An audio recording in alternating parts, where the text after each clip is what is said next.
I cannot use the words I want to use to describe my feelings about what happened to the Bills roster because YouTube will demonetize this video.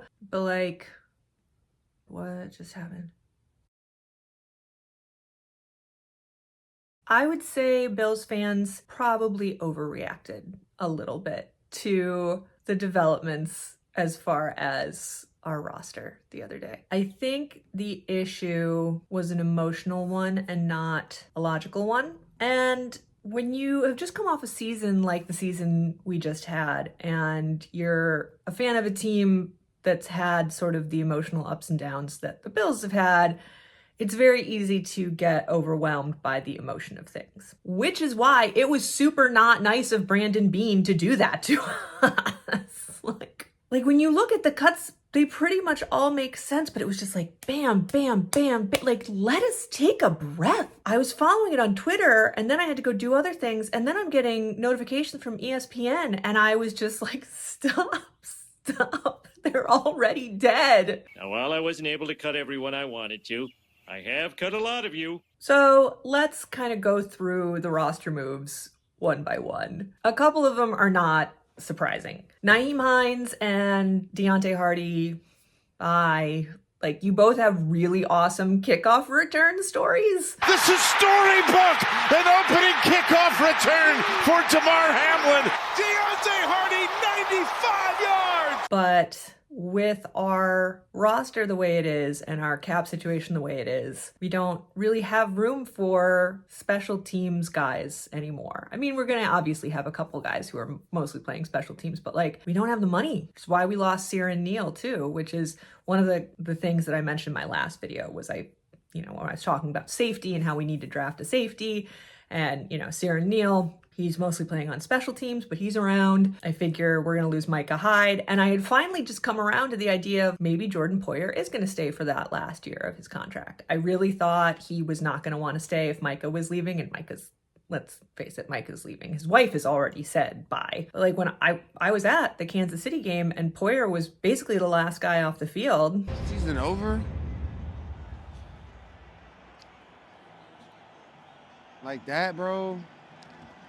And when he walked in the tunnel, he blew us kisses. The energy was very much like, this is my last game here. But I wasn't hearing people talk about it the way that I sort of had the impression it was going to go. And so I was like, oh, maybe he is going to stay. Nope. So safety is now a situation. We did re-sign Taylor Rapp, which I'm seeing a lot of people kind of cranky about. We gave him a fair amount of money, and he's not that good. All right, he hurt himself, but thank you. Thank you for sacrificing your body for our win, Taylor Rapp. But he was one of the free agents I was really hoping we would find a way to sign, along with David Edwards, the O-lineman that we also did re-sign. Those are sort of the two guys who were sort of floating in the middle there that I was like, we can hang on to them for depth. But apparently they're not depth anymore. Apparently there are now starting guard and starting safety. The free agent safety list now is bananas. Like, there's so many safeties in free agency, and I'm getting the sense that teams are just sort of restructuring how they want their defenses to run, and safeties are not getting the sort of money that they had been getting. So I'm curious to see how that shakes out. And if we do end up grabbing anyone from free agency, I'm assuming we definitely at this point will want to draft a safety too. So can we use the 5th round pick that we got for sending Ryan Bates over to Chicago? We got a 5th round pick for that. Can we use that to help trade up to get us another 2nd round pick and try and grab Cameron Kinchens? We're pretty sparse at the line too, at the defensive line. We still have no wide receiver to replace. I understand we're cutting to get under the salary cap, but then we have to re-sign free agents or find other we just have no money. We're so fucked. The largest part of the reason that we're fucked and have no money is our stupid contract that we gave to Von Miller. Von Miller was kind enough to renegotiate his contract in the wake of all this. That kind of came in at the end of the day. Oh, what a day. Wasn't as bad as that day in 2000 when we traded Bruce Smith, Thurman Thomas, and Andre Reed all on the same day, but it was pretty rough. The rest of you made the team. Except you, and you. Vaughn has basically rejiggered his contract, so instead of high base pay, he's now got a lower base pay with more incentives. And the incentives are all currently set up as not likely to be earned, so they're not counting against our cap because he played so piss poorly last year that the idea that he will get 2 sacks in a season is not likely to happen as far as accounting procedures is concerned. I'm optimistic that he will get 2 sacks at this point now that he's been all healed up for a while now. But it was cool of him. You know, I don't know what pushed him to do that. He had all the leverage in that situation. He did not need to do that. When he was injured, he spent a lot of time with Brandon Beane, and he was really interested in sort of the GM side of the business. I don't know if this was just kind of him seeing what sort of weird contracty things could happen on that end just for funsies. I mean, when you're playing with millions of dollars, what's another million here or there? And also there's probably a point of pride in it too, because he heard everybody trashing him all year. Maybe he's like, fuck you, I can hit these incentives. I'll end up making more money in the end. I'll prove to you guys, which, you know, prove me wrong, Vaughn. Prove us all very wrong. And then we'll deal with the financial implications next year. The one cut that really did surprise me was Mitch Morse. This team won't have an opportunity to play together again, and that's a shame. I had actually thought when we announced the Ryan Bates trade that meant that Mitch Morse was safe. Kind of crazy to see the difference between what happened with Jason Kelce as a all-pro center 2 days earlier than what happened to Mitch Morse as a all-pro center. I'm not super happy with how the Bills sent him off. He was a captain. He was a really important part of that team. He was really important to Josh. And as I said in my last video, can we please not make things harder for Josh? Can we give him more weapons? Like, we want to make Connor McGovern center now? We rejiggered his contract too? Well, we'll see, I guess. We got a great rookie in Osiris Torrance last year, but the likelihood that we'll somehow manage to find another, like, what, on the 3rd day? Can we get another lineman? Yesterday, I was like, okay, are we on to the good news now? Did we do all the hard stuff and now you're going to give us some, like, treats? Well, the first thing I heard was that we're apparently interviewing a guy named Fatukasi from the Jaguars, who's a defensive tackle. And my first thought was like, well, fuck, now we're definitely not, sorry, I'm throwing things. We're not re-signing Daquan Jones. That's what that means. We're trying to find somebody cheaper than Daquan Jones. I keep looking at the skeleton crew that we still have under contract, and I'm like, oh, holy shit. We restructured Rasul Douglas's contract, so that's something.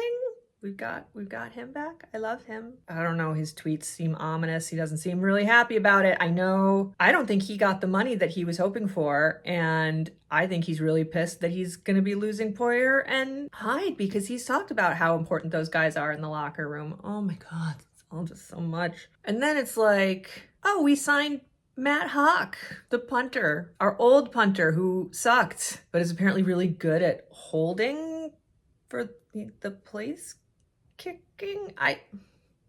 We're apparently doing this thing where we're just going to bring back guys we already know to fill gaps, because we're doing the same thing with Mitch Trubisky too. I feel like we're spending a lot of money on Mitch Trubisky when we could just get Joe Milton. Watching him throw, it's great. In the 5th round. But we're too busy drafting safeties and tackles now, I guess. The last news that came in, the last bad news on that rough day, was Tre White. And that didn't surprise me. I think anybody who's been paying attention knew they were going to have to cut Tre. He's been through 2 major injuries. He's barely played in the last 2 seasons. Everybody fucking loves him.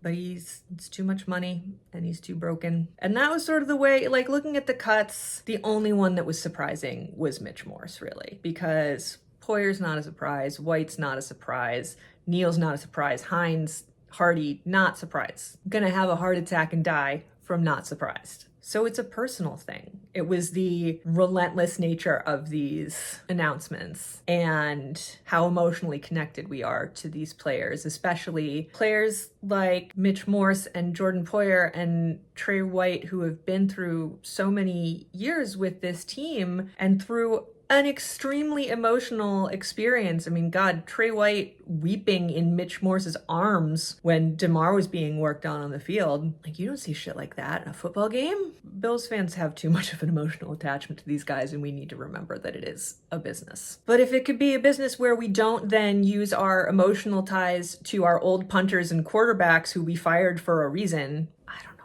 $2.7 million for Mitch Trubisky. I understand people are saying that's actually a pretty low payment for a backup quarterback. I get it. He's a quarterback. Quarterbacks get paid a lot of money. But Mitch Trubisky shouldn't. Because let's be honest, if Josh gets hurt enough that Mitch Trubisky has to play for any significant amount of time, we should just tank the season, get some decent draft picks for the next season, because we're not going to the Super Bowl with Mitch Trubisky. To be fair, we're not going to the Super Bowl with Joe Milton either, but at least he'd be pretty on the bench.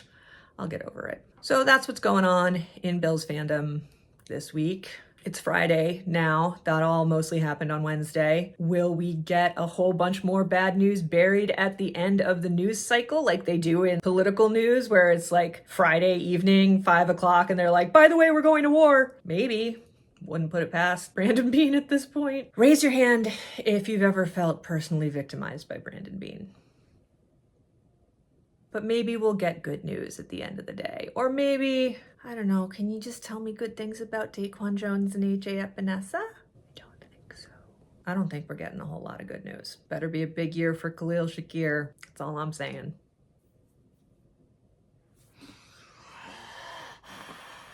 I don't want to be an ass, but you know, in Josh we trust, or like whatever. Something that makes you smile. Puppies.